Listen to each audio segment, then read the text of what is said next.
Hello to you at home and welcome to Afroshowbiz News. We are back once more for the next half hour to bring you all things art and entertainment from around Africa. Now, for those of you who want to keep in touch, send us an email at afroshowbiznews@sabc.co.za. Also follow us on Twitter. Our handle is @AfroshowbizNews. Time now for today's headlines. A collection of ancient antiquities illegally smuggled out of Egypt finally returned back to the country. South African rapper donated proceeds from his free concert for victims of xenophobic attacks. South Africa's first music ensemble kicks off at the Market Theatre. Egypt is celebrating the return of a collection of 123 ancient antiquities that were illegally smuggled out of the country to the United States following the 2011 uprising. The collection included coffins from the Third Dynasty and wooden ships. After an intensive investigation, the antiques began appearing in New York. Let's have a look. It's been a long wait. Finally, these ancient antiques touched down in Cairo. They were received by Antiquities Minister Mamdouh Al-Damati, who thanked the National Geographic Society for facilitating the retrieval. Egypt is celebrating today the return of special collections of ancient Egyptian artifacts that were illegally smuggled abroad and began appearing in New York. The U.S. government's immigration did a 5-year investigation targeting an international network that illegally smuggled and imported more than 7,000 cultural items from around the world. This was the same time in which the artifacts were found. Minister Damati said security has been increased to protect antiquities in Egypt. Most of the smuggling took place during the first 3 years following the uprising. But during the last year, the grip was stronger. Border security are working very hard. The tourism and antiques police are working very hard. The tourism and antiques police in recent weeks have caught 74 cases, which only shows their hard work. In April, another collection of 239 Egyptian antiques were returned to Egypt from France. The Egyptian embassy in Australia received 15 pieces. Minister Damati says the smuggled goods often make many stops in various countries before they arrive at their destination. Antiquities theft has flourished in Egypt in the 3 years of chaos since the 2011 uprising, robbing the ancient civilization of an indeterminate amount of heritage stolen from museums and illegal excavations. Applications for funding to non-profit arts groups as well as cooperatives aimed at the youth, women and children in KwaZulu-Natal are now open. The province's Department of Arts and Culture has allocated 2 million rand this year for its grant-in-aid funding. The fund assists emerging arts and culture organizations to grow and promote the culture of arts in KwaZulu-Natal. Emerging arts and culture organizations in KwaZulu-Natal will be assisted through this program. Selected organizations will share the 2 million allocated and get between 30 and 60,000 rand, which they can use towards buying equipment, training, stipends and production costs. KwaZulu-Natal Department of Arts and Culture spokesperson Letuguhle Mchali says the department believes arts and culture plays a significant role in social uplifting and community development. He also says there's a need to grow art created by young people and the rural youth as a whole. The department will also use this funding method as a tool to create jobs, as art has the potential to create large economic spin-offs for the province. But groups that have been funded twice will not be considered, with the exception of organizations in rural areas that have shown significant merit. A theatre production titled Fishes of Hope is currently showing at the State Theatre in Pretoria. The play is subtitled Taweret, after the ancient Egyptian goddess of fertility. It is told in the modern African myth set in the misty twilight zone at the edge of the lake which separates us from our own South African reality. This production explores the theme of hope through magical realism. Written and directed by Lara Foot, Fishes of Hope tells a story about an old fisherman who got wounded by his opponent, the monster hippo.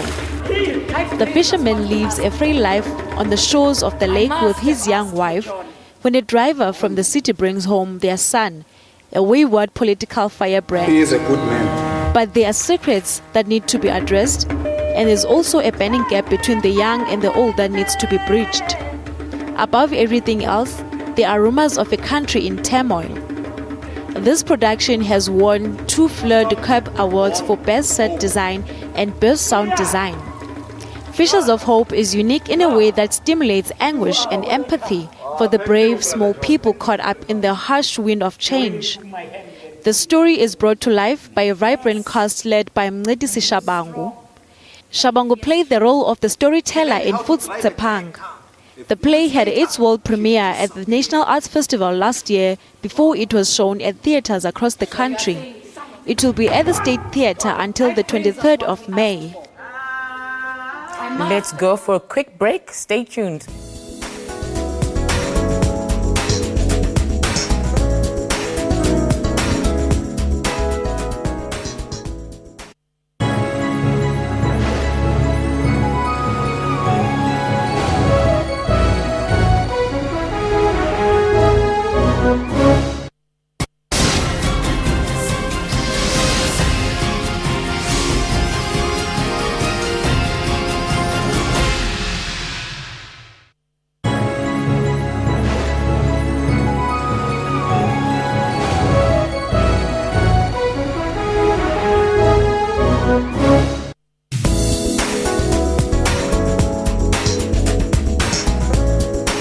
And welcome back. The recent xenophobic attacks on foreign nationals in South Africa recently have been condemned by most countries, including South Africa. The attacks have also had a negative impact in the country's music industry. Some South African artists who were scheduled to perform overseas were banned from performing in some countries. Musician Casper Nyovest was one of the artists. He was originally barred from performing in Zimbabwe, but he performed in that country for free of charge. In raising awareness against xenophobia, Casper Nyovest has donated proceeds from the recent Zimbabwean show to victims of xenophobia. Dark shibboleth, I'm shibboleth. Dark shibboleth, I'm shibboleth. Dark shibboleth, I'm shibboleth. Dark shibboleth. A good deed in the fight against xenophobia. Musician Casper Nyovest met with the Zimbabwean ambassador to South Africa to hand over a check to the tune of 100,000 rand. And this donation from his entertainment company Family Tree Media is for a good cause. It is meant to help victims of the xenophobic attacks in South Africa rebuild their lives.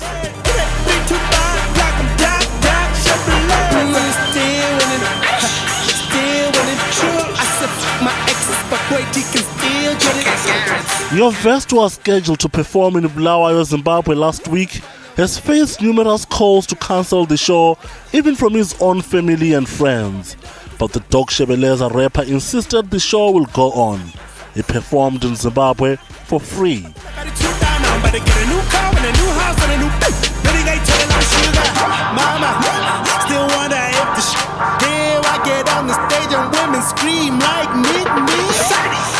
The rapper has on his Twitter account voiced out his disapproval of the attacks on foreign nationals. Casper has called out on other musicians in the continent to follow suit.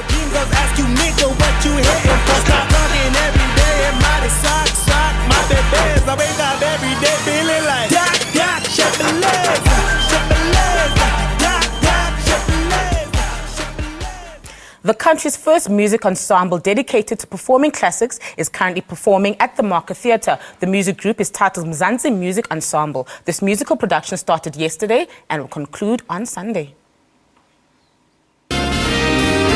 There could not have been a better way of taking a trip down memory lane than this. A performance in appreciation to South Africa's linguistic diversity. It celebrates great works in a remarkable presentation of raw talent. Mzansi Music Ensemble showcases poetry, praise singing, voice and creativeness by a 16-piece big band. The ensemble plays a positive and an important role in the community by demonstrating the pursuit of excellence, collaboration, community service, innovation, as well as sound and creativity management practices. The project is founded by the Gauteng Music Development and is an initiative of the late Victor Ndoni. Ndoni's vision was to have such an ensemble.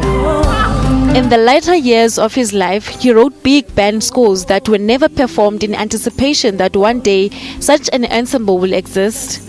The majority of the musicians that make part of the ensemble were mentored by Ndoni himself.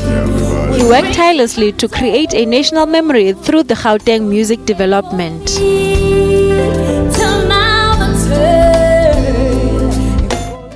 A sterling performance indeed. Not only have they shown appreciation to the late Victor Ntoni, Mzansi Music Ensemble have also recently paid tribute to the late ANC steward Oliver Mtambo. Today in studio we're joined by Linda Ntoni, who is the wife of Victor Ntoni and the executive producer of the Mzansi Music Ensemble. Hello Ma, and welcome. Thank you so much for coming to the show. Hello, pleasure. Now this ensemble pays tribute to legends in music and politics. How did it all come about? Well, it was an initiative that was conceptualized by Victor Ntoni and myself as back as 2005, and we did the first concert to pay tribute to all Tambo under the auspices of the then Minister of Arts and Culture, Paulo Jordan. And then thereafter the ensemble continued, and Victor continued to write and arrange music for the ensemble. And the ensemble basically is to not to pay tribute, but to perform South African classics that are not currently in the current music industry, so that our heritage is preserved. We don't want to lose it. And our young people are bombarded with American and European stuff, and our own is kind of being shoved to the bottom of the list, and it's not good. So the whole concept was to bring to the fore our South African classics and basically perform South African music. That's it, nothing else but South African music from various composers. All right, Nama, this specific concert pays tribute to Victor Ntoni. Maybe just take us through that. Yeah, okay.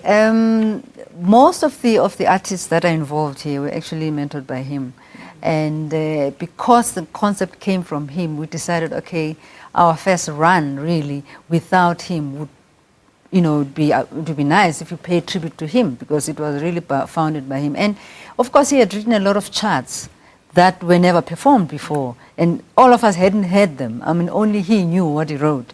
So we decided, no, let's pay a tribute to him, because really we felt it was proper, because this was his concept and this is me. So we were performing only his music. All right, you mentioned the artists in the ensemble. Who are they and where are they from?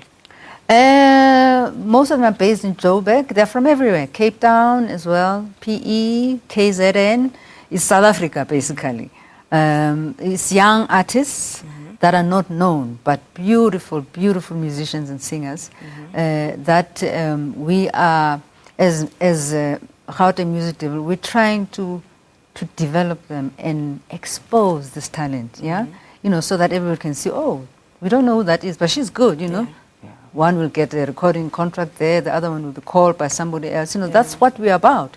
We are there to expose the young artists. All right, Nama, how would you maybe describe this music or your music? It's difficult to put it in a box and say it's jazz or gospel. It's a variety of South African music. What Victor did is to take music from different composers, choral even. When we did the O.R. Tambo tribute, it was choral music that he arranged for a big band.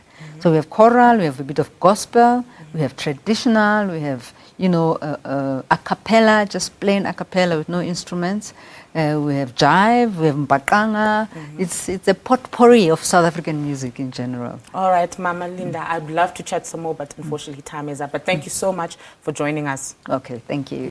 Music mockumentary Stone Cold Jane Austen will be one of the 8 South African films screening at the Cannes Film Festival in France later this month. The film forms part of the March to Film program, which will take place from the 12th to the 21st of May. It is a very exciting time for the local film industry, but especially for director John Savage, who will be traveling to the festival. He joins us in studio to tell us a bit about the film. But first up, let's have a look at this.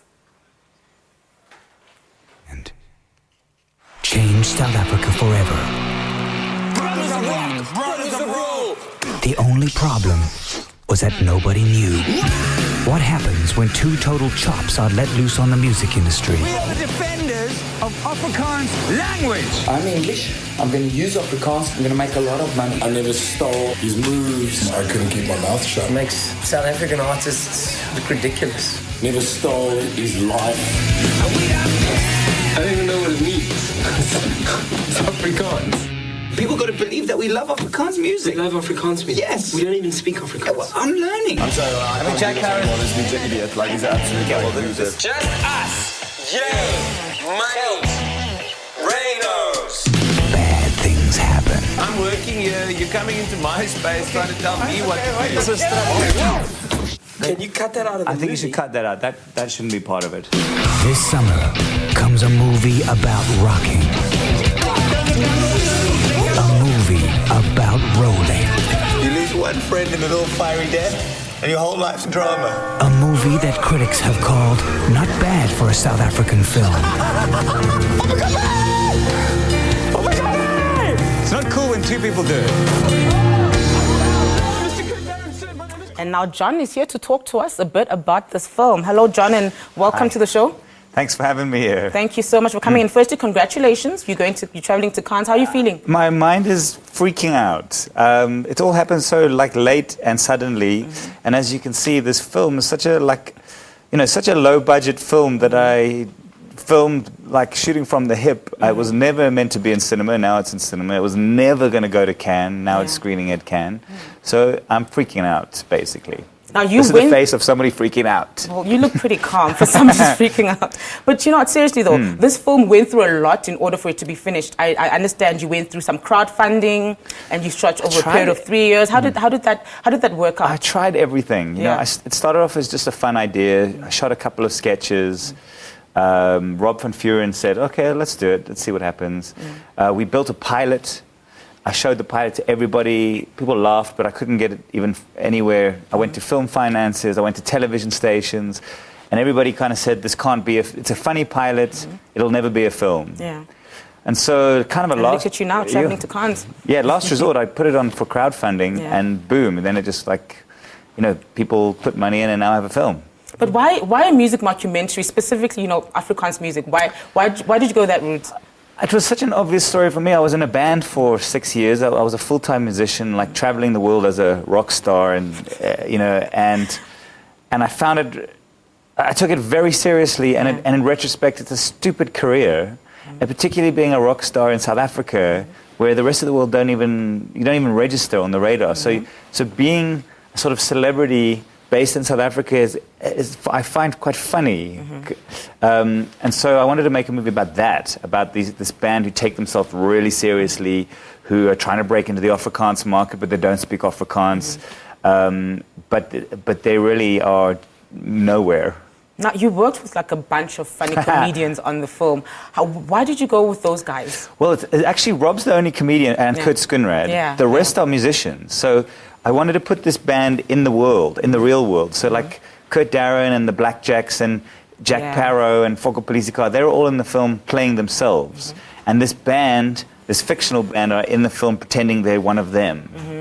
And so it was because I had no money and I couldn't afford actors. We just asked everyone to be in the film. That's really what happened. Now, for those who are going to be sitting at home that are going to be watching the film, it's coming out later this month, right? 22nd of May, New Metro Cinemas only. I mean, it's crazy. So what do you want the viewers to take away after like watching this film?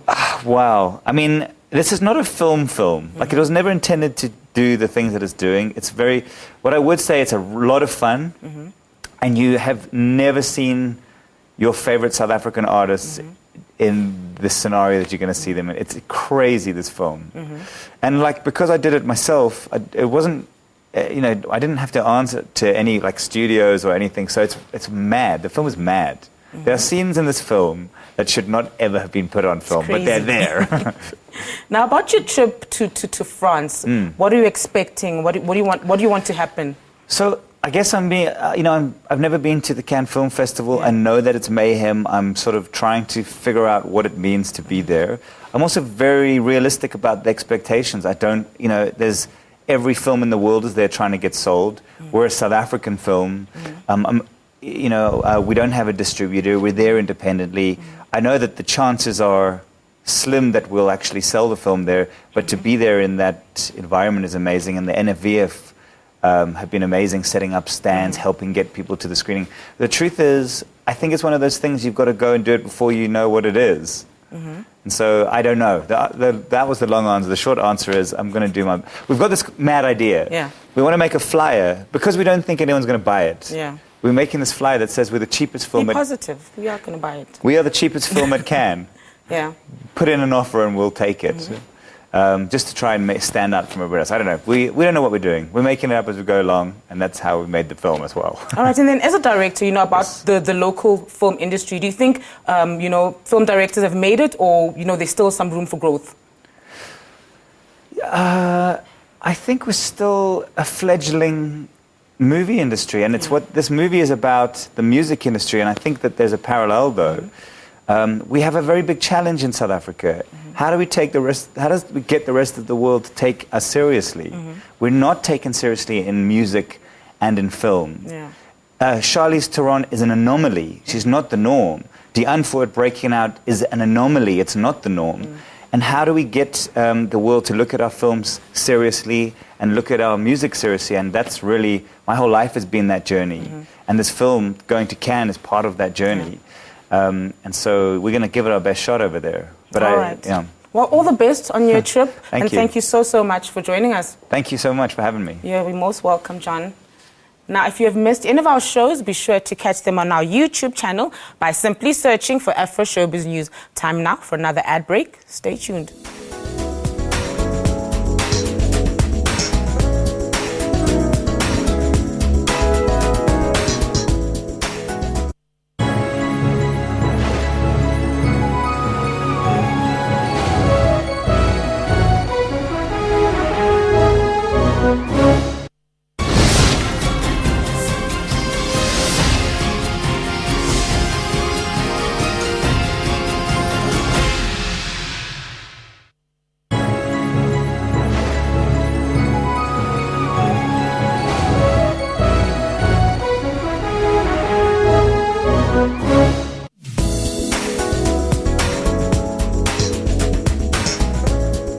The films, art, music and entertainment awards, Fame in short, are taking place in Limpopo this evening. The awards were officially launched by the Limpopo government in February. They recognize outstanding achievements in all fields of entertainment, from music, film and television, radio, comedy, sports and other special categories offered by the Limpopo citizens. The awards are exclusively open for performers born in Limpopo or those who made a significant impact in the province. The Fame Awards were founded by former media owner turned businessman Matodzi Makananisa and are backed by the Department of Sport, Art and Culture. The ceremony will be held at the University of Limpopo. If you are into theatre and still have no idea what to watch, well, a play by Ethel Fugard titled People Are Living There, directed by Andre Ordendal, is taking place at the Market Theatre in Johannesburg. The production will run until the 24th of May. What's going on here? We had a party. You didn't say nothing to me about a party. Theatre lovers who are used to watching Fugard's works that usually tackle apartheid reality issues are in for a surprise.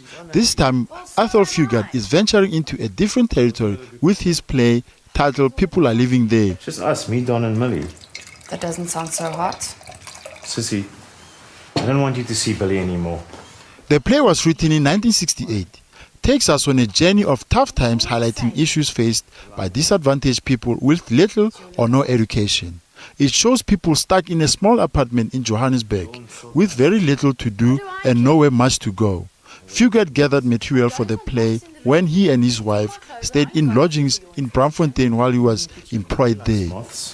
God help you if you bring them into the room. Won't, I promise. You always promise, but nothing comes true. We've been married 6 months now, and just look. You're lucky I didn't know. The cast of the classic play are Anna-Marie van der Merwe, Karel Nel, Dania Gelderblom, and Francois Jacobs. The production is on at the Market Theatre until the 24th of May. Get the letters right. So must it be Braamfontein all my life? Sissy. Hurry up, I haven't got all night. Let's have a look at what Hollywood A-listers got up to this week. Charlize Theron, Tom Hardy and George Miller attended the premiere of Mad Max Fury Road on Thursday in Hollywood. Mel Gibson also made an unexpected appearance. The actor-director played the original Max Rokatansky in the 1979 film, a role that has been filled by British actor Tom Hardy. The film, which co-stars Tehran as a powerful female lead in the action-packed thriller, was an awesome experience for Hardy, who applauds Miller for passing the baton to female action lead Firosa, played by Tehran. Like returning to the wastelands with his Mad Max character, he's actually handed the baton over and given you Furiosa, who is actually the lead of this movie in many ways, and it is a female lead, female protagonist, which is awesome, kind of co-star in orbit, but at the same time he leaves it open for both these characters to move forward with their own territory. Miller, who directed the original films in the franchise over 3 decades ago, decided that an equal to Max would be necessary in the franchise's return to theaters.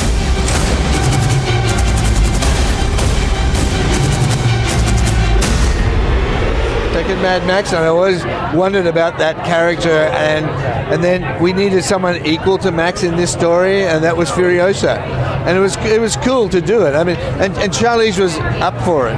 Tehran, who following the Sony hack earlier this year, renegotiated her salary to equal co-star Chris Hemsworth in the film The Huntsman. In our society today, there are many things that feels to me what I refer to as caveman-like, and so if we can, keep a voice going at this, then I think that's what we should be doing. I think it's so we've surpassed time for just equal rights for everybody. We have now come to the end of our program, but be sure to catch the show on Saturday at 19:30 and the repeat at 2 a.m. and again at 1:30 p.m. on Sundays. We'll be playing out with Casper Nyovest's hit song titled Doc Shebeleza for his philanthropic efforts. This is not another story about the hood. This is a story about a thug living with 6 wives and 1 dangerous man in the hood. Shebeleza, Doc Shebeleza, I'm Shebeleza, Doc Shebeleza, I'm Shebeleza, Doc Shebeleza, I'm Shebeleza, Doc Shebeleza, Shebeleza, Doc Shebeleza, Shebeleza, Doc Shebeleza, Shebeleza, Doc Shebeleza, double measure back, Doc Shebeleza, Shebeleza, Doc Shebeleza, Shebeleza, Doc Shebeleza, Shebeleza, Doc Shebeleza, 325 like I'm Doc Shebeleza. Still winning, true. I said fuck my exes, but boy D can still get it.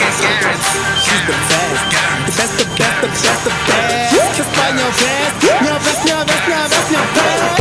I'm trying to give you to Mela, but baby, you know I'm in no one can stop. It's actually funny that things that we do just because of a side. Boss, I don't do that. Nigga, tell like if I don't, I got it too down. Now I'm about to get a new car and a new house and a new thing. Really ain't telling I'm sugar. Mama, still wonder if the here I get on the stage and women scream like me. Went into something I was born with. I took off my pants and she said short gun, long dude. Man, this what they be waiting for. I bet all your dream girls ask you nigga what you hitting for. Stop talking every day and my sock, my babies. I wake up every day feeling like Doc Shebeleza, Shebeleza, Doc Shebeleza, Shebeleza, Doc Shebeleza, Shebeleza, Doc Shebeleza, double measure back, Doc Shebeleza, Shebeleza, Doc Shebeleza, Shebeleza, Doc Shebeleza, Shebeleza, Doc Shebeleza, 325 like I'm Doc Shebeleza. I feel like I'm nice, Josie Lippies and Spana when I remember when we started Hale Barbana Batana. I'm here to silly WhatsApp conversations with girls like Baba Lamnana. Ain't that a come up? Saka Shinama man, ain't that a come up? I went from the Kaya to Khatama Ala Lubuka Chikaya. Walala Wasaya. Then like a Handa who